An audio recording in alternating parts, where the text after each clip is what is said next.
Hola, en este audio quiero compartir con ustedes mi opinión o lo que yo rescato o lo que me impactó o cómo este libro me ayudó a cambiar ciertas formas de pensar y también de ser. Y este libro es el número 9 en mi lista de los que me han impactado realmente y me han ayudado a cambiar. Y este libro se llama Conducción del Niño. Este libro es una compilación de muchas cartas y escritos de la autora Elena de White, en donde se aborda temas de la crianza de los niños, por eso el título del libro. Realmente me llamó mucho la atención porque, como todos sabemos, todos hemos sido criados de una manera diferente. Cada padre y madre educa como bien le parece correcto y como también ellos fueron criados. En el caso, mi experiencia, brevemente para contarles, en mi infancia, nosotros somos 10 hermanos, entonces mi mamá, ustedes entenderán que tampoco es que tenía mucho tiempo como para poder tener paciencia con nosotros. Entonces, cada vez que nosotros peleábamos, porque era una de las características que teníamos nosotros, es que peleábamos mucho entre nosotros. Cuando yo era chica, era obviamente el más pequeño siempre es como más lloroncito. Yo cuando era la más chica era llorona, mis hermanos mayores me decían que yo era llorona, que siempre andaba acusando. Entonces, obviamente, después cuando ya yo fui creciendo, el trato con mis hermanos más pequeños era lo mismo. O sea, yo les decía a ellos que eran llorones, que acusaban. Y las peleas siempre eran por lo mismo, lo típico, que te sacaban las cosas, que alguien sacó una cosa y la rompió. O por ejemplo que yo quería jugar con mi hermano más grande y ellos no me dejaban. Y esos eran los motivos como de peleas, digamos así, entre hermanos. Entonces mi mamá, siempre la forma de disciplinarnos a nosotros o de educarnos era que, bueno, en este caso apoyaba al más chico, o sea, lo protegía al más chico y a los más grandes los castigaba. El castigo podría ser como simplemente palabras y irse a la pieza o a su pieza. Es castigado, por ejemplo, podría ser mediodía o todo el día, o sea, estar encerrado ahí y solamente salir para comer.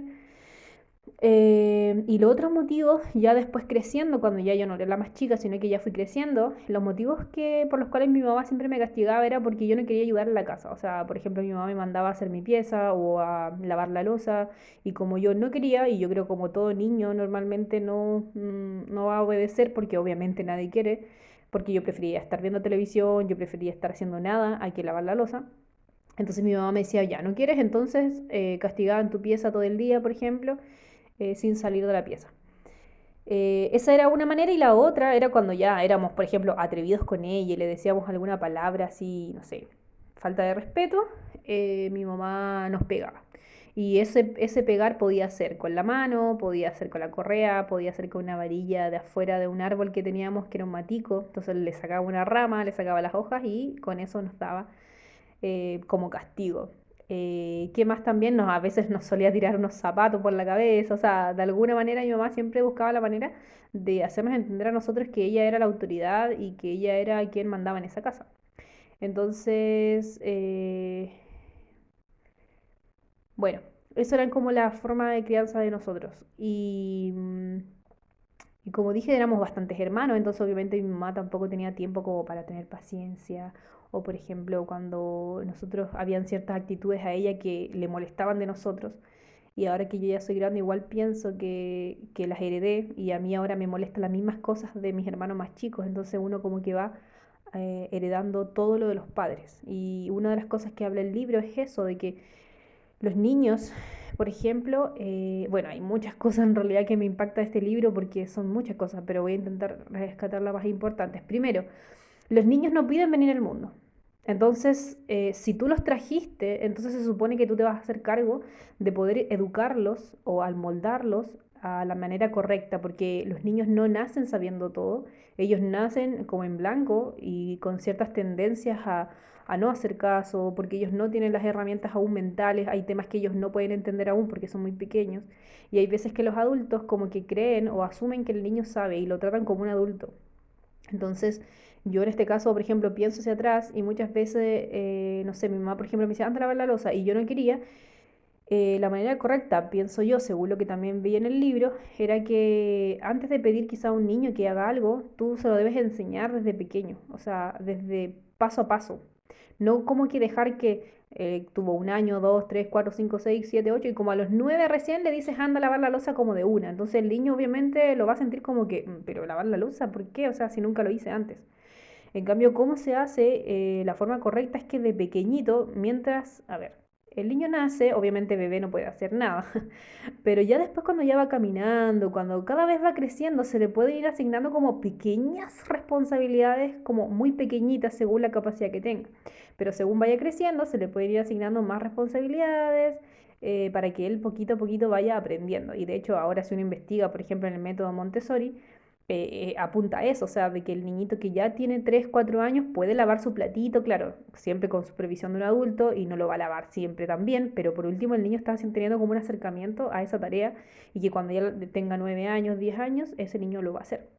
Entonces me di cuenta que la manera en que mi mamá a nosotros nos disciplinaba no era la correcta. Sí, mi mamá de ese libro, de hecho mi mamá cuando nosotros nos estaba criando leyó muchas partes de ese libro, porque ella de hecho nos contó y de hecho yo también vi en muchas cosas de su crianza cosas que estaban en ese libro. Por ejemplo, que un hijo nunca tenía que, ¿cómo decirlo? Ponerse por sobre la voz de la mamá. O sea, la mamá en este caso con el papá en la casa son la autoridad máxima. Y los hijos tienen que sujetarse a eso, o sea, tienen que obedecer. Y en ese aspecto mi mamá siempre nos enseñó que el mandato de ella era el más importante.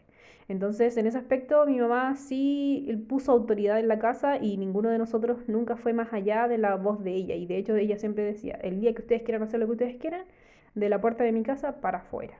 Y eso igual es muy bueno porque por lo menos yo ahora tengo un concepto de autoridad, de respeto y obviamente también hacia Dios, por ejemplo. Porque Dios dice que si uno respeta a sus padres, entonces es más fácil que puedas respetar a las autoridades o a las personas que tienen responsabilidad o en este caso también a Dios. Entonces hubieron muchas cosas de las que mi mamá sacó de ahí, pero yo creo que mi mamá no leyó el completo el libro. Y este es un defecto que tenemos las personas en general. No sé si les pasa a la mayoría, pero como que leen un libro y lo leen una parte, o leen un capítulo, una hoja y después lo dejan el libro. Y yo no, yo me propuse siempre todo el libro que yo leía, me lo leía desde la etapa, o sea, del inicio hasta el final, porque a mí me gusta tener todo el panorama completo y no solamente quedarme con una parte del libro, quizá que a mí me convenga o que yo cree importante y resulta que lo demás lo dejo de lado. Entonces leí el libro y me di cuenta, como dije, de muchas cosas que habían estado buenas en la crianza, pero también habían otras que no habían estado muy bien. Y la mayoría como que no se cumplió fue más que nada eso, como la paciencia con los niños, porque los niños, como dije, no saben, no tienen las herramientas, pero no por eso uno los va a castigar siempre o a disciplinar como de la manera negativa, pegándoles, gritando, sino que los niños necesitan que tú te sientes y puedas hablar con ellos, pero obviamente en el lenguaje de ellos, porque van a haber temas que su cerebro aún no va a entender, pero simplemente quizá tener un poquito de paciencia y aparte ser ejemplo.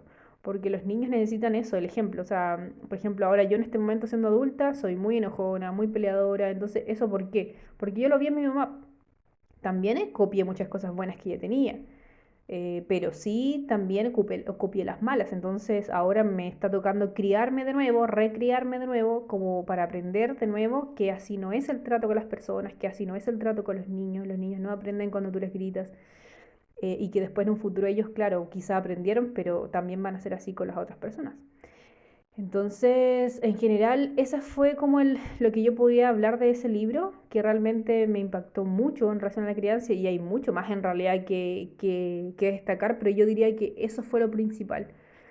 Y, o sobre todo la responsabilidad de los hijos, lo que yo dije, o sea, que los niños no piden venir al mundo, pero si alguien los trae, se supone que los trae y te vas a ser responsable no solamente de darle pan, educación, un colegio, le vas a darle la educación, las herramientas para que esa persona sea una mejor versión tuya porque ese niño va a heredar todo lo tuyo, va a nacer y hereda todo lo malo y lo bueno. Entonces la idea es encaminarlo para que esa persona sea una mejor versión de ti.